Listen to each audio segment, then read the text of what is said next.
Welcome to Sports Talk with L-Beasley. It is Monday afternoon here for me in Detroit, Michigan. I hope everybody had a good weekend.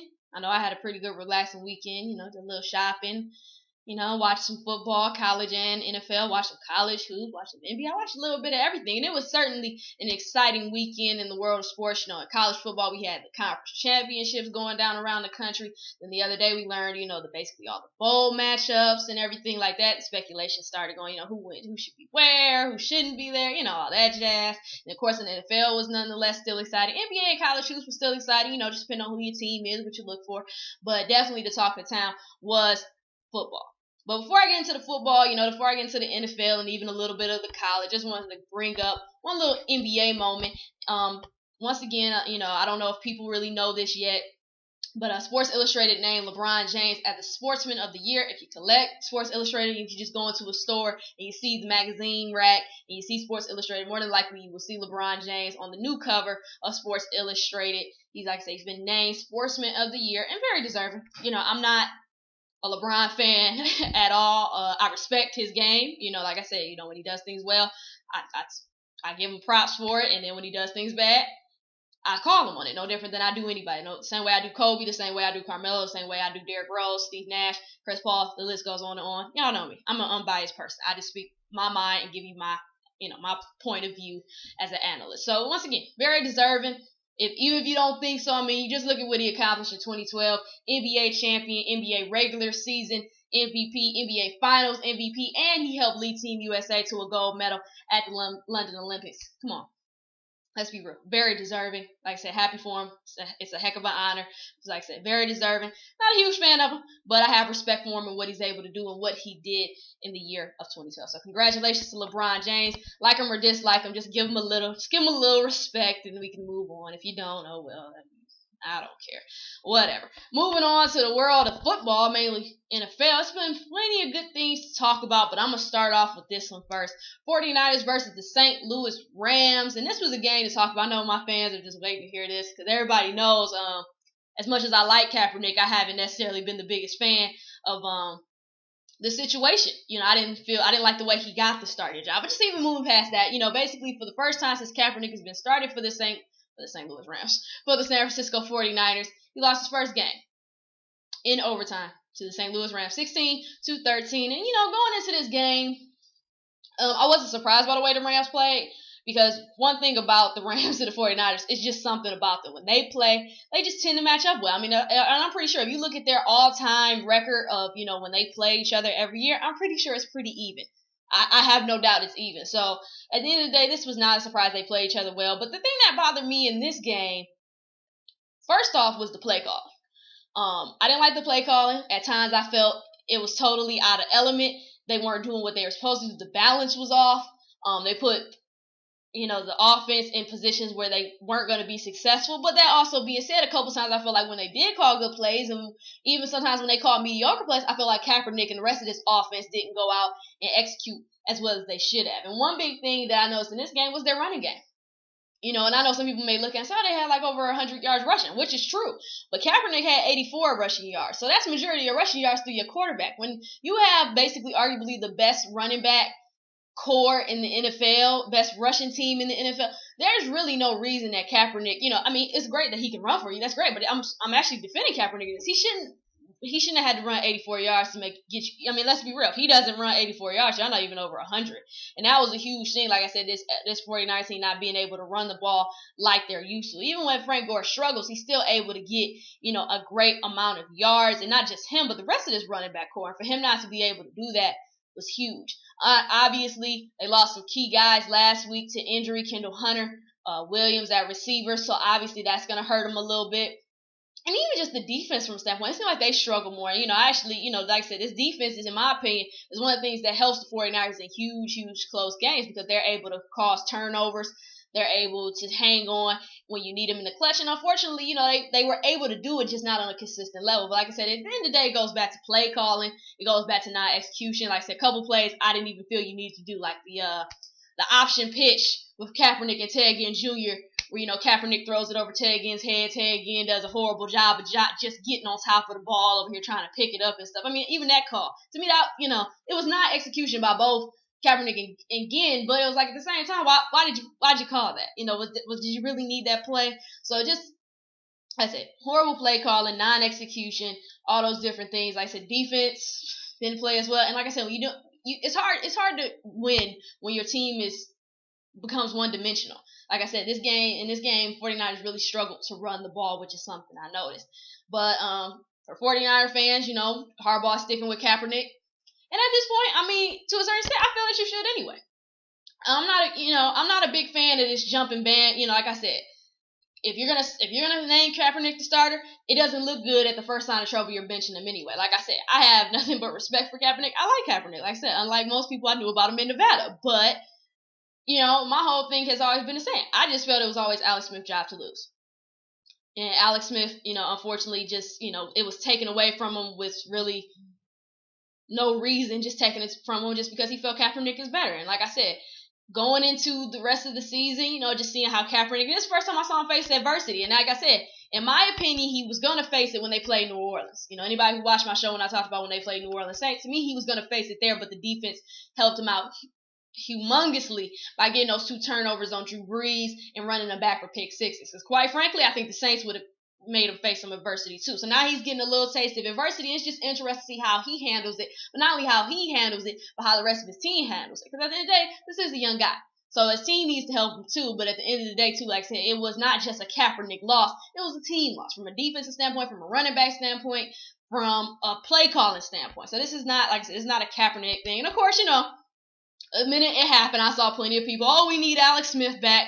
Put Alex Smith back at quarterback. The same people who were all on Kaepernick's bandwagon before, which is exactly why I don't like bandwagons. My whole thing is, if you're going to get on the bandwagon, stick to the bandwagon. Whether you're right or wrong, just stick to the bandwagon for the love of God. So at this point, he's going to stay with Kaepernick. Like I said, rightfully so. I'm not a big fan of this. Like I said, 1 game, 2 games, jump a bandwagon, and then as soon as the person don't do what you like or what you want, you jump off their bandwagon, you're not their supporter anymore. But that goes from a coaching standpoint, from a fan standpoint, from all around just standpoint as far as I'm concerned. So like I said, in the day he struggled, but that was not an entire, like I said, he still played pretty decent. Like I said, unfortunately he wasn't able to get his team in the end zone. Like I said, I noticed last time when they played the Saints, couldn't really get that team in the end zone like he was able to against the Bears, which, once again, you're not playing the Bears, you're playing the Saints, couldn't get in the end zone as much, couldn't get in the end zone around. Like I said, it's not just him, it's the offense, as a whole, it's the play calling, and then like I said, unfortunately, defense, they play well, but not as well as they have in the past. But at the end of the day, Harbaugh sticking with Kaepernick as he should. Like I said, it's at this point, the big question, like I said, going into the rest of the season, is just, like I said, what is success for Colin Kaepernick this season? If he doesn't lead this team to an NFC championship or better, I don't know how you mount this as a successful season. And obviously we don't know if he is or if he isn't until we know who they have to play. If he's still gonna be the starter, which I'm anticipating he will. Just seeing all these different things. I mean, that's really, like I said, just going down the line, just seeing how he's gonna face adversity, because he's gonna go through some tough games, and just seeing how he responds to him as a young guy. But at the end of the day, this guy's still a poised, athletic quarterback of the future for the 49ers. So like I said, we'll see how he bounces back, but not a big deal. I'm not gonna make a big deal. I know some people were ready for me too, but like I said, I'm fair. I'm not gonna call it. I'm not gonna say it was a Kaepernick loss when it wasn't a Kaepernick loss. It was a team loss, because I saw plenty of things wrong on both sides of the ball, and with the coaching and the execution of the players. So like I said, not gonna blame this on Colin Kaepernick. He's sticking with Colin Kaepernick. Okay, fine. Alex Smith, just be ready if and when your number's called. That's all I can really say at this point. If you're Alex Smith, just be ready if and when your number's called. We don't know if it will, but if it is, just be ready, because that's when you're going to really have to show that you deserve to be the quarterback if you get the chance. So we'll see. Moving on, the Lions versus the Colts. This was, it's my hometown team, Detroit Lions. I'm not surprised they lost. This is the Lions. But what astounds me is they did the exact same thing that they did against the Houston Texans. And the funny thing about the Lions is, everybody knows me. I get on my hometown team. Win or lose, I'm always calling them on their flaws, and I call them on their good things. Funny thing I've noticed about the Lions, basically. Before it was, we can't score in the first 3 quarters. First, second, third quarter, we don't know how to score. The minute that clock and everything in that place, in that stadium turns to fourth quarter, they're good. They can score. Now it's reverse. Now they can score in the first, second, and third, but they can't score in the fourth. Because that's really been the problem. It was the same problem they had when they played Houston. They played a heck of a first, second, third. They did well as far as that. The defense did pretty good. They were keeping them pretty much on hold. And then in the fourth quarter, when you need your defense to hang on the most, and when you need your offense to step up and score, they can't do it. And I'm going to be quite frank with you. That's why they lost this game with the Detroit Lions. And that's not to take anything away, from the Colts and what they were able to do, obviously. And I'll get to that in a minute. But, Lions, that was the thing in it. Lions couldn't score in the fourth quarter. And then, like I said, the defense collapsed twice in a row. First, you collapse when you allow them to make it a 5-point game. That was first. When you allow Andrew Luck to scramble away, you basically had this man by the ankles and you allow him to throw basically a perfect pass to a wide open receiver. That was another thing. How you let somebody get behind you. Just like I said, just stupid, typical Lion stuff. Yeah, I said it. Stupid, typical Lion stuff. You allow that to happen. Then you get a chance. Like I said, even way before that, Lions offense could not score once the fourth quarter came. And like I said, you can't, as much as I would love to depend on the Lions defense, you can't do that right now. You need to score. And then, like I said, it's so fun. You can score all other quarters, but now you can't score in the fourth when that used to be your so-called magic number. And then, like I said, later on, you still can't score. Then the defense allows them to come down the field again with no timeouts. And that's really been the story of the Lions for basically the last 2 games. They can't score in the fourth quarter, and then the defense plays well for the most part, for the most of the 3 quarters, and then they allow at the end of the game or close to the end of the game for these offenses to make drives down the field and end up scoring. And that's not good. That's not good. And like I said, it comes from a secondary standpoint and as far as coverage, but it comes from a pressure standpoint as well. I mean, Andrew Luck, at times I saw him get pressure, but other times I saw him he had all day to throw back there. So, it was just very disappointing to watch. As a Lions fan, I'm used to it to a certain extent, but that doesn't make it any easier to watch. Big shout out to Andrew Luck. Once again, I love to be right. I remember when I first said Andrew Luck was going to have a successful rookie year and probably even a successful career. I remember people laughed and were like, Lauren, you're crazy. You have no idea what you're talking about. I said he was going to have a good one. I said Russell Wilson was going to have a good one. I said RG3 would do fine. I also said Ryan Tannehill would do fine. So I just love it when I'm right. But, like I said, Andrew Luck is the real deal. And to see the way he faced adversity, and this is not the first time that he's faced adversity, but I think one thing about Luck is just, like I said, he's really staying poised and being smart with his decisions. Like I said, to be able to, even if it is against the crummy Lions defense, just to still be able to help his team get back, lead his team down the field with a minute and some change on the clock with no timeouts. Being smart, knowing when to spike the ball, knowing when to pass and when to throw it away, maybe taking a couple risks. I mean, this is what you want in your quarterback. And one thing I love about Luck is he's making others around him better. That's one of the reasons I love Tom Brady. One of the reasons I love Peyton Manning. I love quarterbacks who can make the players around them better. It's one thing when you got a playmaker. No offense to Matthew Stafford. I like Matthew Stafford, but you don't make Calvin Johnson better, in my opinion. Calvin Johnson is just a beast. He's a playmaker. You don't make him better. But when you can make players better around you, like Andrew Luck has been able to do, like Russell Wilson has been able to do, and I'll get to him in a minute, like RG3 has been able to do, like Tom Brady has been able to do, Peyton Manning, the list goes on and on. That's something special. And hopefully he can continue. Like I said, this guy's poised. He's athletic. He's smart. Like I said, I was right. I tried to tell y'all. But like I said, he has a lot to learn, but if you watch him at Stanford, this is no shock. He's showing me the same things he showed me at Stanford, just a little bit more poised, a little bit more athletic, a little bit more smarter.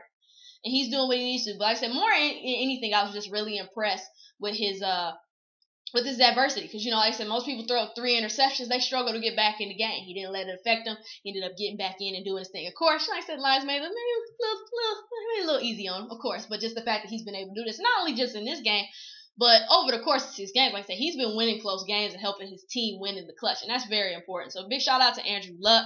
And I actually have a fan request question coming up soon concerning Andrew Luck. Moving on, the New York Jets were the other talk of the town, mainly for the fact that Sanchez was benched. And it just so happened that Tim Tebow was inactive, but Sanchez was benched, had 3 interceptions. Who comes in? Third string quarterback, Greg McElroy. Anybody who watches college football, or if you heard about it at the time, that's Greg McElroy, the quarterback who led Alabama to a championship. Yeah, that's him. He's, Greg McElroy, he's, in my opinion, was a beast in high school. Heck of a quarterback in college, no question. Like I said, had a huge IQ rating, had a great grades. I think he had like a 3.8. I think graduated with a 3.8 GPA from Alabama. So, this guy, he did fine. He came in, he did what he was supposed to do. He didn't do anything stupid. He threw good passes. And he helped his team survive to hang on for the win. Now, was it an impressive win? No. But he did what he was supposed to do. And, let me just say this. This is not a surprise. Like I said, one thing I remember about Greg McElroy going into the draft was that, and I'll never forget this, people were saying I remember experts, coaches at the combine were saying actually he needs to be a coach. That's how smart he was. I remember on the test, I think he scored a 43 out of 50 on the Wonderlic test of intelligence that they do at the NFL Combine. Originally, I know it was reported it was supposed to be like, I think 48 or 49, which would have tied the all-time high for a quarterback set by Buffalo Bills quarterback Ryan Fitzpatrick. But this guy's, he's smart. He knows what to do. That's one of the great things that made him, that's one of the things that made him great when he was at Alabama and in high school. So this is no surprise. But like I said, that being said, did he do his job and what he was supposed to do? Yeah. But don't blow it out of proportion. I'm not blowing it out of proportion. I'm happy for him. No question. Very happy for him. But you don't see me over here talking about Greg McElroy need to start. That's not the way I roll. He did what he was supposed to do, and I'm happy he got a chance to go out there and show his skills. You never know. Maybe he obviously is trying to make some decisions. We don't know if, he's going to go with Sanchez at this point. They got to play Jacksonville next. So that's Tim Tebow's hometown. So like I said, at this point, if I'm Rex Ryan, you're not going to the playoffs.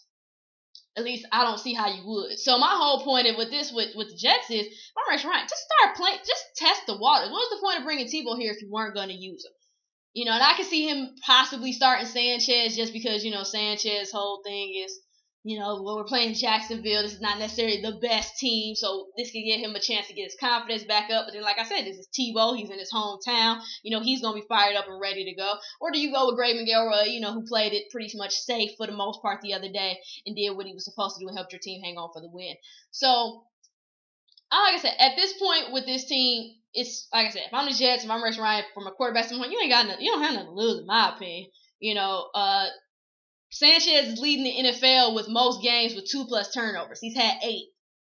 So, he's leading the NFL in that category. I will say again, most games with 2+ turnovers, Mark Sanchez is leading that chase right now with 8. So, you don't have nothing to lose. 28th in passing, you can't really get any much lower than that. This team is struggling from a passing standpoint. Like I said, if you want to play Tebow hometown, go ahead. If you want to, like I said, I really don't care because I'm not a Jets fan anyway. But like I said, just going into the game, like I said so many times for Rex Ryan, you don't really have nothing to lose. I don't understand what was the point of bringing Tebow there if you weren't going to play him. And like I said, Greg McElroy, he showed you some things. But like I said, I'm not going to blow it out of proportion. If you start him next game, let's see what he can do for a whole game. Even though it is against Jacksonville, let's just see how he does. So, we'll see how that goes. And then also the Seahawks versus the Bears. This was somewhat of a big surprise. Not the fact that it was a competitive game, but that the Seahawks not only first won a road game, but they won it in Chicago, one of the toughest environments to play. Russell Wilson did his thing. And, basically, this Seahawks team really has the potential to be a team to look out for. One thing I can say, for him, they can learn how to win on the road, because obviously winning at home hasn't really been the big problem. Winning on the road has been the big problem for Seattle this year. And they just need to continue to add pieces and get better. And that's what I kind of said offensively. They just got to continue to add pieces. Get him that playmaker receiver. Continue to beef up that offensive line. Like I said, continue to get him good pieces. Defense still need a little bit more help. Obviously the secondary is pretty locked down. Like I said, getting a couple more linebackers, getting a little bit more of a defensive rush. And this team is going to be a team to look out for. And that's one thing. Another thing about Russell Wilson, same thing I said about Andrew Luck and RG3. He makes others around him better. This is another person I was right about. Watched him at Wisconsin, was very impressed, and just really loved this game. And I knew even though he may be small, he has the potential to be a top quarterback in the NFL and just continue to lead him. Like I said, he has it. That same poise that we talk about with Kaepernick and RG3 and Andrew Luck, he has. He has that athleticism. He has that nice arm. Obviously he's had his struggles, no question. Obviously he was part of that replacement ref debacle. But at the end of the day, like I said, it was just nice to see him get a road win. As far as the Bears, Bears are just being the Bears. Losing at home, like I said, they go up and down and whatnot. But just looking at that game. And then Steelers versus the Ravens, that was another big game people were talking about because a lot of people didn't expect the Steelers to come in and beat the Ravens. I'm shocked that they beat the Ravens a little. I'm not going to say shocked. I was a little surprised. I'm not going to say shocked. I was a little surprised that because I really wasn't, I didn't really think they were going to be able to pull it off. I really thought the Ravens, I knew it was going to be a close game. I knew that because Steelers and Ravens just had those types of games. But I really thought the Ravens could pull it out in the end. Unfortunately, they weren't able to. But you know what? This is what the Steelers do. This is why I always laugh when it comes to the NFL, because the NFL is so unpredictable. Like I said, you may have who you want to win the game, but let's just be real. We never know. You never know who's going to win these games, who's going to do what, who's going to win the Super Bowl. And this is what the Steelers do. Like I said, they play this crap all the time. They struggle. Next thing you know, they just happen to get in through the wild card. Next thing you know, they're in the Super Bowl. And Super Bowl. I'm just saying, this is just one of the funny things about the Steelers. You think, oh man, they should come in here, lose to the Ravens. They don't. Then next thing you know, they in the Super Bowl. I said, not saying they in the Super Bowl. This is just typical Steelers. But some other guys stepped up. Mike Wallace made plays, which was huge. The Steelers executed better as a whole. Defense is still strong, and that's one thing about this team that you can still, you got Troy Polamalu back. And those were some of the things that were huge for this team. But it all started on the defensive end, and the offense just kind of came with it afterwards. As far as, the Ravens, Ed Reed, but the ball. I didn't like the fact they didn't get him the ball last week, not get him the ball. I mean, I mentioned the fourth down. Get raw. He's your, and Flacco, quite frankly, just still making unsmart plays. He's throwing in coverage, cheating the defense. I understand pressure, but that take away from your common sense. Some of the stuff when I look back at the film and I kept pausing it and rewinding it, it was stuff that he should have noticed, or maybe he just chose not to notice, or and maybe I can get it in, but it didn't work. So like I said, this Raven team, still obviously, it hurts. This loss hurts them, but. They still, like I said, come playoff time, it's going to be a clean slate. And it's no telling. That's just the way it is. Eagles versus the Cowboys. This was an interesting game just for the main fact, Romo, Foles at quarterback. But basically, the talk of the game was pretty much Bryce Brown for the Eagles. A lot of people are figuring out about him. Just to give, some of my history lesson, like I said, I always like to know about these guys in high school and college. For most people who don't know, this kid was ranked high in high school. I believe Yahoo Rivals actually had him ranked number 1 in everything at his position, number 1 in the nation, and number 1 in the state. A lot of people consider him to be the best running back prospect out of Kansas is Barry Sanders, and that's saying a lot. Ran a 4.3, I think, in high school. So this kid is fast. He did his thing. The main issue with him came when he came to, college. He had a hard issue picking his college. I remember that. He had a couple commits, decommits. He ended up going to Tennessee. They transferred Tennessee to K-State. I don't even think he started in a college game. So he really struggled. He had some investigation issues with the NCAA. So he really struggled. He was one of the top prospects coming out of high school. Was, highly recruited by every school. A lot of people even say he was more highly recruited than Trent Richardson was. So, this guy, I said, very highly recruited. Just when he went to college, kind of lost his edge. But it's happy to see him doing this thing. The only thing he needed to learn how to do is hang on to the ball. He had a key fumble in this game. But, Eagles, just typical defense. Somebody made a joke, sent me a joke saying Eagles defense couldn't even tackle Andy Reid, right now. And I have to agree. At this point, his defense is horrible. And obviously they just fired, I believe their defensive line coach, obviously they just fired him. Who is it? Washburn. They just fired Jim Washburn. They just fired Jim Washburn. So, at this point, we just waiting on Andy Reid to get fired. I'm not an Eagles fan. One of my good colleagues, Montez Allen, is an Eagles fan. But, at this point, that was really the huge problem. For Dallas, I think getting DeMarco Murray back was huge. He came up big, and, they just executed a little bit better. But, I still don't think this team is a playoff caliber team, in my opinion. There's still no consistency on their offensive line, and there's still no pressure of the QB. And that's a problem. And you can't have that. So, nonetheless, yeah, you beat the non-defensive Eagles, and whatnot, but let's not get crazy. And then this was actually a fan request. Somebody actually asked me, do you think Andrew Luck is an MVP candidate for this year? Candidate? Yeah. I could say candidate. I mean, for what he's done as a rookie, taking the NFL's worst team last year, to one of the teams to, one of the basically like one of the little wild card teams this year, leading his team the way he has. Yeah, I would definitely make him an MVP candidate. Do I think he's going to win? No. But, I can make him an MVP candidate, but he's not the only one, I think, who's been able to do some great things. But, to get his team at 8-4, to lead his team the way he has, with Chuck Pagano being sick at that, and kind of taking his team over as a rookie. Yeah, I could definitely say he could be a candidate, but like I said, do I think he should win? No. Like I said, at the end of the day, to me, in my opinion, this year's MVP award will go to somebody like a Peyton Manning, who, like I said, who's done wonderful things with the Denver Broncos, making the others around him better, making this actually a playoff contender for the first time in some years. And even Adrian Peterson coming back the way he has.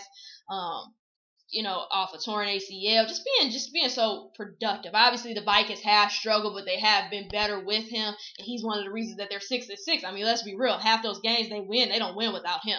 So, those are some guys I definitely think will probably win the MVP this year. But like I said, if you ask me, do I think Andrew Luck should be a candidate? Yeah.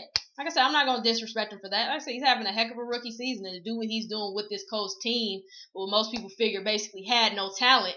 And yeah, y'all said it. Y'all used to say that, oh man, Colts ain't got no talent, man. They don't got nothing. They don't. He's making others around him better, and I can respect that. So, like I said, can he be a candidate? Yeah, he can be a candidate. I give him that. Like I said, is he gonna win? No. I mean, I would be truly surprised if he won. So, like I said, if I had a choice for him as a candidate, yeah. But like I said, is he gonna win? No, more than likely not. But like I said, candidate, yeah, for sure. Somebody else asked me, Lauren, do you think this is one of the top QB classes ever, in the history of the NFL? And I mean, it's too early to call it one of the top because these guys just started. These are their rookie year, their rookie seasons. But I mean, yeah, off the bat, just looking at what they've been able to do, mainly Russell Wilson, Andrew Luck, and RG3, and even Ryan Tannehill to a certain point of view has been able to have a pretty decent rookie year, if not more than decent. I'm not gonna say it because obviously you have to see over the course of their careers how everything goes. But just from a rookie standpoint, yeah, these guys have been playing great. Like I said, Wilson, Luck, RG3, Tannehill to a certain point of view, they've been playing great. Top QB class ever or one of the top? I can't say that until I see how they continue to play over the course of their careers. Hopefully they all have long, careers and successful careers, but obviously we won't know that until time goes on. So, that was another fan request. And another fan asked me, wanted to know what were my thoughts on Georgia versus Alabama as far as, why didn't Georgia spike the ball? I can, that to me was just disorganized, not ready to go when the clock restarted. I know the coach said, they didn't want to spike the ball. I felt like you should have spiked the ball. I know, sometimes, I don't want to. I just want to take my chances and let's go. And that's fine. But I just felt like in this case, this is the SEC championship. This is your big chances to truly, succeed, go far. And you just, like I said, spike the ball, do what you need to do. It just, in my opinion, poor judgment by the quarterback, poor judgment by the coach. But at the end of the day, the deal is done. Alabama's going to the national championship to face off against Notre Dame, and boy, oh boy, I can't wait to see that defensive asset. But that's for a whole nother day. And just before I go, I want to once again say prayers out to Jovan Belcher and his family. Also, Cassandra Perkins, which was the young lady, unfortunately, that he murdered. Just basically prayers out to everybody who was involved and affected by the Kansas City Chiefs shooting, murder, suicide incident. You just never know what anybody's going through. That's just a true statement. You never know what anybody's going through. I saw a lot of ignorant comments on Twitter and Facebook, and I saw a lot of humbling, kind words and just sincere words. But just, like I said, you never know what anybody's going through. So please, don't try to judge and act like we don't know his situation, just like he doesn't know ours or anybody knows ours. So just, like I said, try to just have a positive impact on anybody that you can. Like I said, definitely prayers go out to everybody who was involved, families, friends, and everybody who was affected by it. And prayers up definitely for their 3-month-old little girl, who unfortunately was left behind with neither of her parents. But like I said, just you never know what anybody's going through. So just remember that. I know sometimes life is frustrating. I have mine too, but just try to be positive in any way that you can in somebody's life, because you never know what somebody's going through. So just keep that in mind.